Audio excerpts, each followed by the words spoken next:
لكن نتخيل أن الناس بيرضون عنا جميعا، لا.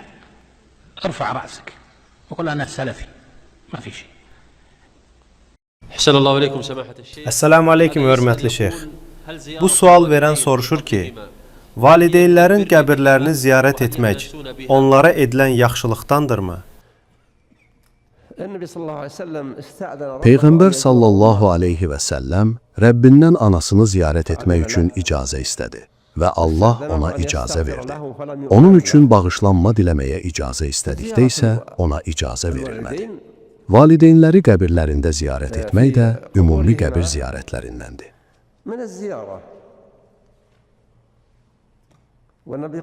Peyğəmbər sallallahu aleyhi və səlləm buyurur: Mən sizə əvvəllər qəbirləri ziyarət etməyi qadağan etmişdim. Bəli, İslamın ilk vaxtlarında mən sizə qəbirləri ziyarət etməyi qadağan etmişdim. Lakin indi onları ziyarət edin. Çünki bu, axirəti xatırladır.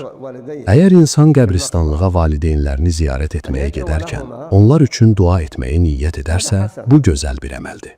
Lakin o, Peyğəmbərin sallallahu aleyhi və səlləmin öyrətdiyi dualara bağlı qalmağa çalışmalıdır. Dində əsli, əsası olmayan şeylər etməməlidir. Çünki qorxulur ki, həmin əməllər rədd olunsun. Peyğəmbər Allahın salamı və salavatı onun üzərinə olsun buyurmuşdur. Kim bizim bu dinimizə uyğun olmayan bir əməl edərsə, o rədd olunar. Qəbirlər onlara salam vermək, onlar üçün dua etmək və insanın öldükdən sonra gedəcəyi qaçılmaz mənzilin burası olduğunu xatırlamaq üçün ziyarət edilir. Yalnız meyyiti gətirilməsi mümkün olmayan vəziyyətdə ölənlər istisnadır. Yanaraq və ya bataraq ölən və ondan geriyə heç bir şey qalmayanlar kimi. Şübhəsiz ki, o insan uca Allahın yanında itib batmaz.